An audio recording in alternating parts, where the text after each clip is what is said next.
pemerintahnya tidak bisa memberikan satu ketegasan, ormas-ormasnya yang meresahkan merasa tidak meresahkan, merasa tidak bersalah. Mereka malah terima kasih gitu ya.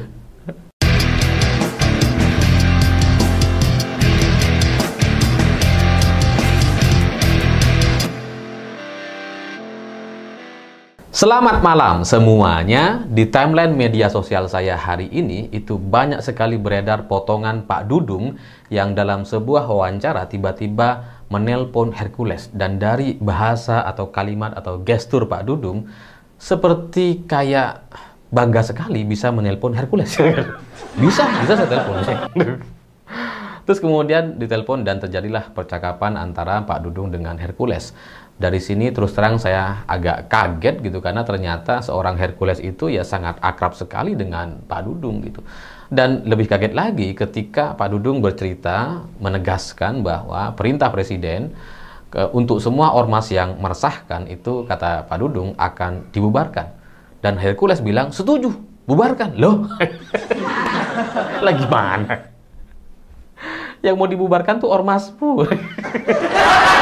Tapi apa dia setuju ya nggak tahu. Tapi kalau Hercules setuju ya semoga itu menjadi sebuah ucapan atau jawaban yang benar-benar akan dia laksanakan gitu. Atau sebelum dibubarkan dia sudah membubarkan diri misalkan hari ini atau besok gitu kan, bisa saja gitu. Jadi ini mengagetkan karena ketika Hercules bilang setuju bubarkan ormas yang meresahkan, itu padahal kan yang dimaksud ya dia sendiri. Dan setelah dia bilang setuju, keesokan harinya ada salah satu pimpinan GRIP di Serang, Banten, itu ditangkap atau ditahan karena melakukan penggelapan mobil ilegal. Jadi tepat sehari setelah Hercules bilang setuju bubarkan ormas yang meresahkan, itu kemudian anggotanya meresahkan. Anggota GRIP bikin keresahan gitu ya, ditahan sama pihak kepolisian. Dan hari ini 19 Mei, itu ada 4 orang anggota GRIP di Semarang juga ditahan sama pihak kepolisian karena terlibat perusakan aset kereta api Indonesia. Ini sebenarnya kasus yang sudah agak lama, pada Desember tahun 2024 lalu, tapi kemudian baru ditahan hari ini 4 orang anggota GRIP ini karena melakukan perusakan terhadap aset KAI. Jadi KAI ini ada tanah kosong yang kemudian dipakarbagari gitu ya. Kemudian diberikan batas-batas, dan batas-batas ini dirusak sama 4 orang anggota GRIP ini. Dan yang menarik dari 4 orang yang ditahan, mereka ketika melakukan perusakan itu mereka membawa surat instruksi atau surat mandat dari pimpinan. Jadi mereka ini bergerak atas surat atau perintah gitu ya, perintah untuk melakukan aksi perusakan terhadap aset kereta api Indonesia. Jadi dengan situasi yang seperti ini, itu kan sudah diberikan satu fakta atau kenyataan di depan mata kita semua bahwa yang meresahkan itu GRIP. Kalau Hercules setuju, harusnya dia bubarin hari ini gitu. Oke, GRIP bubar semua gitu ya. Kita sudah nggak punya ormas misalkan, itu baru benar tuh. Itu baru setuju gitu ya. Tapi kalau setujunya itu setuju bubarkan saja, tapi tidak ada aksi, ini mau gimana? Nah, dari 2 kasus ini, ada juga kasus di Jakarta, anggota GRIP juga ditangkap atau ditahan karena kasus parkir liar gitu ya. Dan di beberapa daerah lain mungkin juga ada kasus-kasusnya, tapi setidaknya dari 2 kasus ini ditambah dengan GRIP di Depok yang melakukan, itu yang paling fatal, yang melakukan penyerangan terhadap anggota kepolisian dan kemudian membakar mobil anggota kepolisian. Ini adalah sebuah bukti-bukti atau data-data daftar list bukti bahwa GRIP ini adalah ormas yang meresahkan, dan dialah yang harusnya untuk pertama kalinya dibubarkan. Ini sudah menjadi fakta lapangan yang kemudian tidak terbantahkan. Kalau perintah Presiden bubarkan ormas yang meresahkan ini kemudian hanya direspon setuju tanpa kemudian ada pembubaran GRIP, ya percuma. Ini jadi muter-muter nih. Presiden bilang bubarkan, Hercules bilang setuju, tapi nggak dibubarkan. Dan lebih ajaib lagi dari sudut pandang anggota atau pengurus GRIP Jaya gitu, karena pemerintah hari ini kan punya Satgas Anti Premanisme gitu ya, dan kemudian pihak GRIP atau pengurus GRIP merespon dengan ucapan terima kasih kepada pihak pemerintah, karena dengan adanya Satgas Anti Premanisme ini, dia mendukung katanya supaya nanti kalau misalkan ada ormas-ormas yang melakukan tindakan-tindakan di luar batas itu ya silahkan ditahan. Kalau bahkan ada anggota GRIP yang melakukan aksi-aksi bandel, ya sudah ditahan aja, ditangkap. Jadi dikiranya Satgas Anti Premanisme yang dibuat oleh pemerintah ini, yang digagas sama para beberapa kementerian, itu dianggap sebagai upaya untuk bersih-bersih anggota GRIP. Jadi seolah-olah gitu ya, negara ini atau Satgas Anti Premanisme ini melayani GRIP supaya GRIP itu bagus gitu ya. Dengan cara apa? Dengan cara menangkap-nangkepin anggota GRIP yang bandel. Supaya GRIP ini bisa kemudian diklaim sebagai ormas yang baik. Karena yang jelek-jelek sudah ditahan. Dengan begitu GRIP bisa bersih dari oknum-oknum yang bandel, yang nakal. Ini sudut pandang yang kayaknya udah nggak bisa diperbaiki gitu ya. Ya karena kalau kita orang biasa yang punya pemikiran atau yang punya perasaan, yang bisa mengerti terkait apa yang dilakukan oleh pihak-pihak lain atau orang lain kepada kita, atau apa yang diucapkan dan kemudian kita bisa mengerti gitu ya.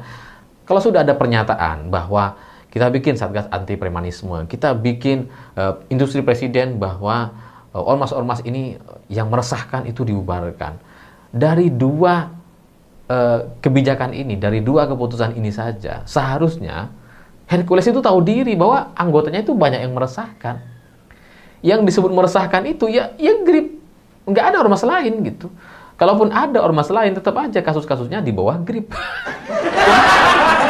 Jadi seharusnya kalau Hercules itu bisa merasakan keresahan Presiden Prabowo dan ingin membubarkan ormas yang meresahkan, ya harusnya GRIP membubarkan diri. Harusnya dia tahu diri, bukan kemudian merasa bahwa ya bagus, kalau memang ada anggota yang nakal, tangkap aja ya. Ini sampai kapan kayak gini? Jadi ini muter-muter terus.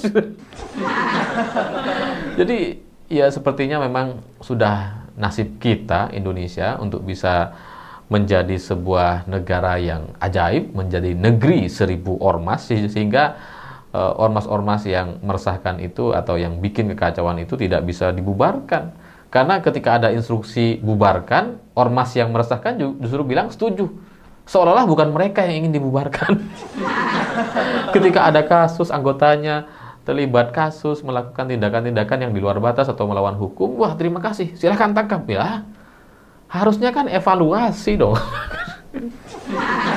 Jadi kalau seperti ini ceritanya, satu-satunya cara untuk membubarkan ormas-ormas meresahkan atau ormas bernama GRIP ini, satu-satunya cara adalah dengan cara menahan semua anggota atau mengkasuskan semua anggotanya, baru habis itu bisa dibubarkan tuh. Karena kalau nggak dengan cara begitu, kalau tidak ada penahanan kepada semua anggotanya, ya mereka akan merasa ya bagus, kita dukung. Sementara mereka nggak akan bubar gitu. Kalau ada anggotanya ditahan, ya udah tahan aja. Kita nggak, kita dukung. Gitu. Jadi ya memang penahanan atau kasus-kasus yang ditangani oleh pihak kepolisian terkait oknum-oknum atau anggota ormas GRIP ini, itu sepertinya tidak akan membuat mereka sadar bahwa yang meresahkan itu mereka. Nampaknya mereka nggak sadar, dan mungkin pemerintah harus lebih agresif untuk memberikan pernyataan, bukan hanya sebatas pernyataan-pernyataan kosong atau sindiran gitu. Karena kalau seperti pernyataan presiden, kita resah dengan ormas yang kemudian bikin gara-gara gitu ya, itu kan jadi kayak sindiran tuh. Seolah-olah gitu ya, presiden berharap agar ormas-ormas ini yang meresahkan itu, termasuk GRIP, itu bisa membubarkan diri sendiri. Istilahnya mundurlah gitu ya, sama kayak Menteri Pendidikan kemarin gitu ya. Dia sudah bikin gara-gara, sudah bikin keributan, terus kemudian tiba-tiba dia mundur gitu. Itu kan harapannya seolah-olah seperti itu. Berharap agar ormas-ormas ini ya bubar sendiri deh. Ya kalau kayak gini terus ceritanya, semuanya akan muter-muter. Pemerintah akan bikin keputusan gitu ya, bikin satgas anti premanisme, sementara ormas-ormas yang meresahkan yang menjadi target dari satgas ini merasa bahwa mereka ya didukung. Dianggap bahwa satgas ini untuk mereka justru, bukan untuk membasmi atau menghentikan aksi-aksi yang mereka lakukan. Emang sulit menjadi negara. Jadi wajar kalau kemudian investor-investor asing itu jadi nggak terlalu tertarik kepada negara kita, ya karena begini situasinya. Pemerintahnya tidak bisa memberikan satu ketegasan, ormas-ormasnya yang meresahkan merasa tidak meresahkan, merasa tidak bersalah. Mereka malah terima kasih gitu ya. Dan seharusnya kalau sudah ada banyak kasus yang kemudian melibatkan anggotanya dan itu adalah bagian dari tindakan-tindakan yang kriminal atau di luar batas, mestinya ada ketegasan atau aturan untuk kemudian bisa membubarkan ormas ini. Harusnya ada dong gitu ya, karena ormas ini yang ada di Indonesia ini menjadi satu perkumpulan yang paling fleksibel, karena dia nggak ada audit keuangannya gitu ya. Kalau ada anggotanya yang melakukan pelanggaran, ya udah ditahan aja dan kemudian dia merasa bahwa dia nggak ikut salah. Ormasnya nggak ikut bertanggung jawab gitu kan. Jadi yang paling enak ya ormas ini. Uangnya ya nggak jelas dari mana dan mereka aman-aman aja gitu ya. Nggak ada audit atau pembuktian secara berkala gitu. Dan kemudian ketika mereka melakukan acara-acara bebas mau dapat dari mana aja gitu kan, nggak perlu sungkan-sungkan gitu kan.